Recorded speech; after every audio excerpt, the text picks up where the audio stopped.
It happened a few years ago, but the memory has stayed fresh in my mind.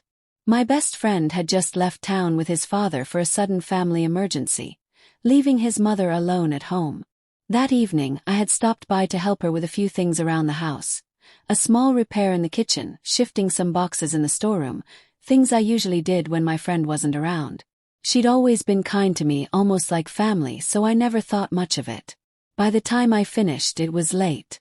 A light drizzle had started outside, and I figured I'd head home quickly. But within minutes, the rain grew heavier, turning into a downpour that rattled the windows. She suggested I wait for a while until it slowed down. I agreed, thinking it would pass soon, but it only worsened.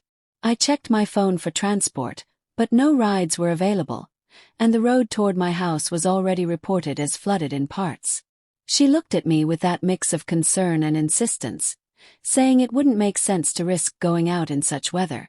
"Stay the night," she said in a matter-of-fact way, as though there was no other reasonable option. First, I hesitated. The idea of spending the night felt unusual, especially without my friend there. But she reminded me that the guest room was ready, and it was safer than venturing out. Her tone carried the warmth of someone who genuinely cared, and I finally agreed. She made tea while I dried my hair with a towel she handed me. The aroma filled the living room, mixing with the faint scent of rain drifting in through the slightly open window. It felt peaceful in a strange way, like time had slowed down. We sat across from each other, the sound of the rain forming a steady background rhythm. She asked about my work, my family, and how I'd been keeping up lately. There was nothing unusual about the conversation at first, but her attention felt sharper, more focused, as if she was listening to me more deeply than anyone had in a while. I caught her looking at me thoughtfully a few times, her gaze lingering before she'd take another sip of tea. I wasn't sure what to make of it, but I didn't feel uncomfortable. If anything, I felt oddly at ease. She leaned back in her chair, a small smile touching her lips, and after a pause she said, "You've grown so much from the boy who used to run in and out of this house. I've been meaning to tell you something, but I never found the right moment." The words hung in the air, and I felt my heartbeat quicken, wondering what could possibly come next. She hesitated for a moment, as if weighing whether to continue, then her voice softened. She spoke about how quiet the house had become since her son left for university. At first, she thought she would enjoy the peace, but soon she realized it was a kind of silence that pressed in on her. She had friends and relatives, yet none seemed to fill the emptiness in the same way. She said there was a difference between company and connection, and lately, she had been missing the latter more than anything. She told me she had always appreciated my visits, even when they were brief. I had never thought much about it, but hearing her say it now made me replay the countless times I had stopped by over the years. She remembered small things, me helping her carry groceries, fixing a loose hinge, or making her laugh with some careless joke. The details she recalled surprised me. I realized she had been paying more attention than I'd ever known. Her tone was gentle, but there was an undercurrent of vulnerability. She admitted she found it easier to talk to me than to many people her own age. She said she could be herself without fear of judgment, and that kind of trust didn't come easily for her. I listened quietly, unsure of what to say, but feeling something shift in how I saw her. For the first time, I wasn't just hearing my friend's mom speak. I was hearing a person who had her own untold struggles and unspoken needs. We talked about the years gone by, about how life often changes faster than we can prepare for. She told me she sometimes felt like she had been standing still while everything else moved forward. There was no bitterness in her voice, only a quiet honesty. It made me think about my own life, how I too had been going through the motions, surrounded by people yet feeling distant from most of them. Our conversation drifted to lighter topics, funny moments from my teenage years, her gentle teasing about the way I used to eat half the snacks before they ever reached the table. We laughed, and for a few moments, it felt like we were simply two people enjoying each other's company without any roles or titles attached.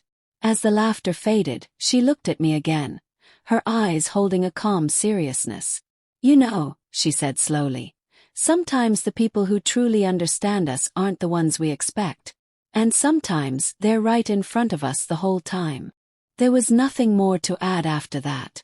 I just nodded, but inside, her words echoed in a way that felt impossible to ignore. The rain outside had not eased, and the night felt longer than usual. Without electricity, the house was wrapped in a soft, flickering glow from a few candles she had placed on the table. The dim light made everything quieter, more personal, as though the rest of the world had faded away. We spoke in lower voices, not because we needed to, but because it felt natural in that moment. She asked me about the things I wanted in life. Not the usual surface answers, but the real, private ones I rarely shared with anyone. I told her about my uncertainty, how I often felt like I was moving forward without knowing exactly where I was headed. I spoke about relationships that had left me feeling unnoticed and how, despite being surrounded by people, I often carried the sense that no one really understood me. She listened with an attentiveness that made it easy to speak openly. Her expression warm but thoughtful, as though every word mattered to her. When I finished, she said quietly that I deserved more than half-hearted connections. She told me that I should never settle for being an afterthought in someone's life, and that I should be with people who see my worth without me having to prove it. Her voice was steady, but there was something in it, a personal truth she was revealing indirectly, perhaps speaking as much about herself as she was about me. We fell into a silence that didn't feel empty. It was the kind of pause that holds more meaning than words could fill. I noticed the way her gaze lingered just a moment longer than usual, the way her expression softened each time our eyes met. There was no rush in her manner, no urgency to fill the quiet. It was as if we both understood something was present between us, though neither dared name it. I found myself telling her about dreams I'd never mentioned before. Simple ones like wanting a home that felt like peace rather than just a place to sleep. She nodded as if she understood completely, and for a moment, I thought she might share her own hidden dreams. Instead, she said, almost in a whisper, that sometimes the life we imagine is not as far away as we think, and sometimes it begins with a single choice we didn't expect to make. Her words stayed with me as the night stretched on. She looked at me again, more intently this time, and with a small, almost unreadable smile she said, "You don't have to leave in the morning, unless you want to." It was not a request, not even a suggestion. It was simply a statement, one that carried more weight than I could fully understand in that moment, but one I knew I would remember. Morning arrived quietly, the heavy rain replaced by a soft, steady brightness filtering through the windows.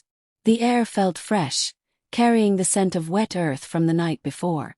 She was already awake, moving about with an ease that suggested the night's conversations still lingered in her mind as much as they did in mine. When we spoke, our words were lighter, yet there was an unspoken understanding beneath them, something neither of us needed to define. Over breakfast, she asked casually about my plans for the day, though her tone carried more interest than the question itself.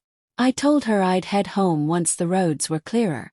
She nodded, but her eyes seemed to hold a trace of reluctance, as though she wanted to say something more. I noticed it but chose not to press. Instead, we spoke about ordinary things: the weather, the repair I'd helped with, and a few errands she planned to run later. The conversation might have sounded simple to anyone else, but to me it felt different, each word threaded with a quiet connection we both sensed. When it was time to leave, she walked with me to the door. There was no grand farewell, no dramatic moment, only a small pause as we stood there. She thanked me for staying, saying it had meant more to her than I could imagine. I wanted to tell her that the feeling was mutual, that our talks had shifted something inside me, but I kept it to myself. Some truths are better left unspoken, not because they're wrong, but because their meaning is deeper when they remain unaltered by explanation. We exchanged a final smile, soft, genuine, and free of any promise except the quiet recognition of what we had shared. I stepped outside, the cool morning air meeting my face, and glanced back once to see her still standing there.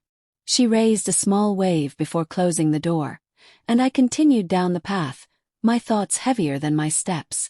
As I walked home, I realized that the night had given me something rare. A moment of being truly seen, without expectation or judgment. It wasn't about titles, roles, or the labels we carry. It was about connection in its simplest form, born out of circumstance but deepened by honesty. I didn't know if we'd ever have a conversation like that again, but I knew I would carry the memory of it for a long time. Some encounters change us quietly, not with a rush of events, but with a slow and steady shift in how we see the world and ourselves. That night was one of them. And as I replayed her words in my head, words that had seemed casual yet felt profound, I understood that some moments don't need to lead anywhere. They just need to exist, to be felt, and to remain untouched precisely because they were perfect as they were.